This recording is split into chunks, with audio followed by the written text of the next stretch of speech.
Thank you. The Hunger Games movies looked polished on screen, but behind the scenes they were dangerous, chaotic, and full of secrets nobody expected.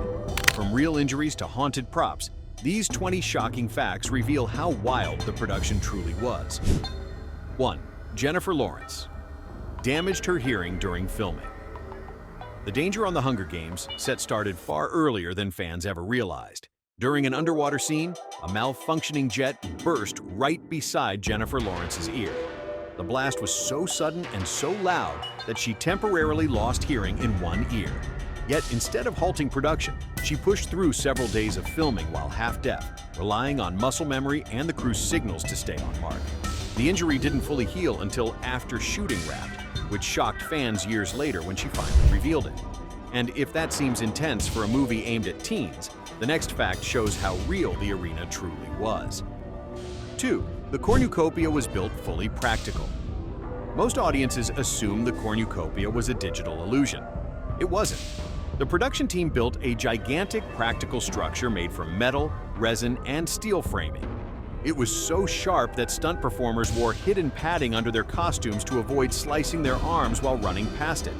Even background actors were warned not to lean on the outer shell. The crew described it as a beautiful hazard, stunning on camera but genuinely dangerous to stand near. And while the cornucopia was already a threat, a deceptively simple prop created a much bigger problem next. 3.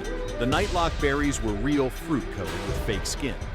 Nightlock berries were supposed to symbolize death on screen, but in real life, they nearly caused a disaster. The props team used real fruit covered with a thin, artificial skin to mimic the look of a poisonous berry. Actors were repeatedly told never to bite them, no matter how many takes were filmed.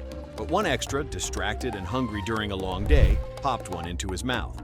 The coating chemicals made him sick enough to require medical treatment on the spot. After that, the crew kept the berries locked in a labeled container just to avoid another accident. And if props were risky, the actors' training brought an entirely new level of realism that pushed boundaries. 4. Jennifer Lawrence trained with real Navy SEALs.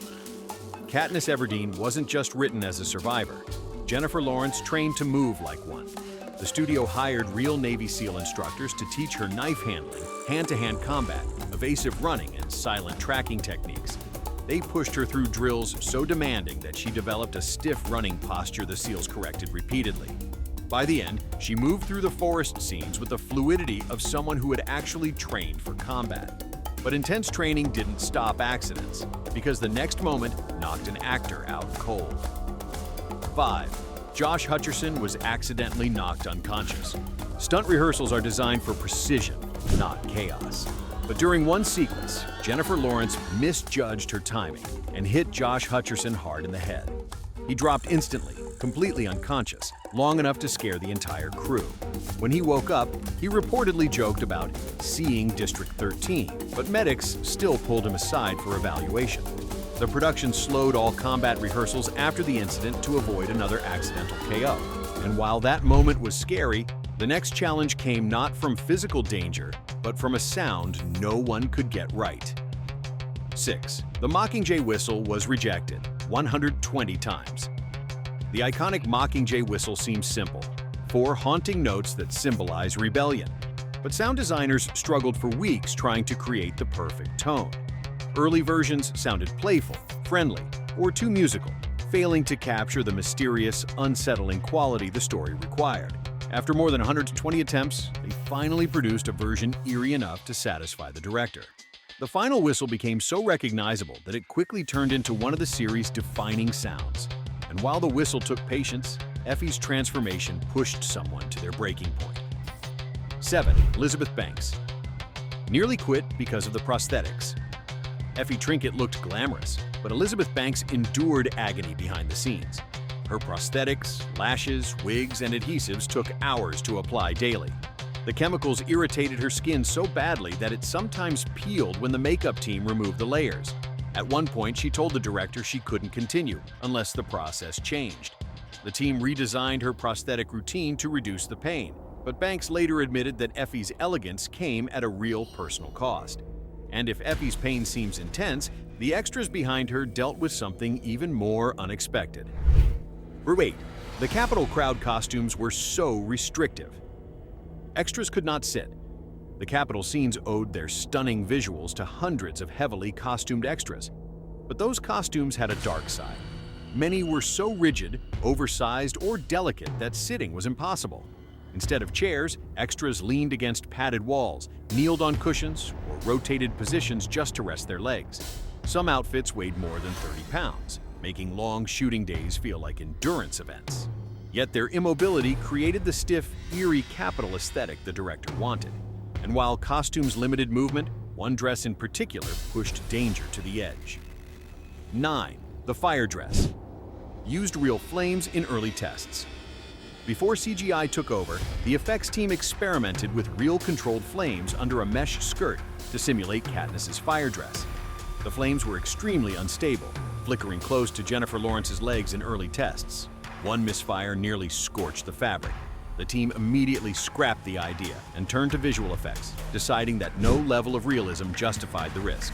The CGI version became one of the franchise's most iconic visuals, and while Katniss wore fire, her designer brought something unexpectedly authentic to the production. 10. Lenny Kravitz designed some of Cinna's jewelry himself. Lenny Kravitz didn't just play Cinna, he contributed to the character's aesthetic. Because he already designed high-end jewelry in real life, the director let him choose and craft several pieces himself. He came to set with sketches, materials, and ideas that made Cinna's look feel grounded, personal, and artistic. Fans praised his understated style, not realizing it came directly from Kravitz's own passion for design. And if the cast brought this much realism on screen, the chaos behind the scenes was even wilder. And that's what we uncover next. 11. Liam Hemsworth fractured his ankle while running. Liam Hemsworth pushed himself hard during the forest chase scenes, but the terrain hid a dangerous surprise. While sprinting at full speed, he stepped onto a soft patch that collapsed into a shallow incline. His ankle twisted sharply, the crack was audible, and he fell hard. Yet he refused to stop filming. He tightened his boot, iced it between takes, and powered through the rest of the day. The injury became so swollen that Wardrobe had to cut open his shoe the next morning to fit his foot back in. And while Liam fought through pain, another cast member was fighting the production itself, but for a very unusual reason. 12. Woody Harrelson refused to stay in a hotel. Woody Harrelson decided that Hamish Abernathy shouldn't live in a luxury hotel, and neither should he.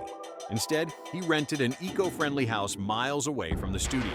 He rode a bicycle to set every morning, even in bad weather, refusing the transportation vans offered by production. The crew joked that Woody was living through Hamish's detox era, especially because he brought homemade smoothies, vegan meals, and refused most craft services snacks. His lifestyle became so admired that several extras started copying his routines during the shoot. But while Woody embraced simplicity, the author of the entire franchise demanded something far more intense. 13. Suzanne Collins watched every cut and rewrote lines on the spot. Most authors hand the movie off to Hollywood and step back. Suzanne Collins did the opposite. She attended table reads, editing sessions, and even late-night screenings of rough cuts. If a line felt off, she rewrote it on the spot. Some of the most emotional dialogue, including moments between Katniss and Prim, came directly from her during filming days. Directors described her as surgical, with character motivation, refusing to let the tone drift from the books. Her involvement kept the films grounded in the spirit of the original novels. And while her rewrites reshaped emotional scenes, the physical arena was about to shake the cast in a far more literal way. Hit subscribe now so you never miss the wild movie secrets. Hollywood hopes you forget. 14. The arena trees were built on giant rotating platforms. To simulate disorientation inside the arena, the production team mounted enormous fake trees onto huge rotating platforms. When actors ran through the forest, the ground moved beneath their feet just enough to create dizziness and panic. Over time, the motion became overwhelming. Several cast members vomited between takes, and stunt performers had to take motion sickness pills to keep going. The effect looked incredible on camera, but the actors joked that it felt like filming inside a carnival ride gone wrong. And the danger didn't stop there. Even Katniss's weapon came with real-world stakes. 15. Katniss's bow was a custom competition recurve. Worth thousands, Katniss's bow wasn't a cheap prop. It was a fully functional Olympic-grade competition recurve worth several $1,000s. Archery specialists trained Jennifer Lawrence to draw it with perfect form, so she didn't look like a casual movie archer. She learned stance, anchor points, breath timing, and target focus. The bow was powerful enough to shoot real arrows long distances, so the tips were always removed for safety. Even so, instructors praised Jennifer for learning enough technique to look like a genuine competitor. But while weapons were handled with precision, one actor went far beyond the script to transform his villain. 16. Donald Sutherland wrote President Snow's backstory. Himself, the screenplay gave only a handful of clues about President Snow's past, but Donald Sutherland wanted more. So he wrote pages of political theory, family lineage, personal history, and even diary-style reflections to understand the character's psychology. He crafted motivations the audience never hears out loud, including Snow's fear of chaos, his obsession with control, and his belief that rebellion spreads like a disease. The depth he created never made it fully into the script, but it shaped every icy, calculated expression he delivered on screen. And while Sutherland built lore, the crew whipped up a strange ingredient for another district, something surprisingly sweet. 17. District 12's coal dust was made from Oreos. Filmmakers needed mountains of coal dust for District 12, but real dust was unsafe to breathe. Their solution was oddly delicious: crushed Oreos. Bags of cookies were ground into fine black powder, which looked perfect on camera and didn't irritate lungs. Extras said working in District 12 scenes meant going home smelling like dessert. Some even licked the dust off their fingers between takes. It was one of the strangest, yet safest production tricks used in the entire franchise. But while the dust was sweet, the next creature effect was the opposite and downright disturbing. 18. The Mutts in Catching Fire were played by real actors in motion suits. Before CGI transformed them into terrifying creatures, the Mutts were acted out by performers wearing full-body motion capture suits. These actors crawled, leaped, and snarled on all fours to create realistic body movements. The raw footage was so unsettling that some crew members refused to watch playback at night, calling it too animalistic for comfort. The physical performances made the Mutts' movements shockingly organic once the digital skin was added. But even fictional monsters couldn't compete with the chaos caused by one haunting song. 19. The Hanging Tree song caused real-world protests. After Mockingjay released, The Hanging Tree escaped the movie and entered real politics. Protesters in multiple countries used the song as a symbol of rebellion.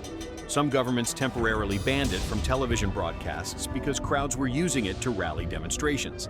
The phenomenon shocked Lionsgate, who never expected a fictional resistance song to spark real resistance in the world outside the screen. And the final twist proved just how intense the franchise originally aimed to be. 20. Mockingjay's final battle was originally much more violent. Early cuts of Mockingjay, Part 2 showed brutal graphic battlefield scenes that pushed the film far outside its PG-13 rating.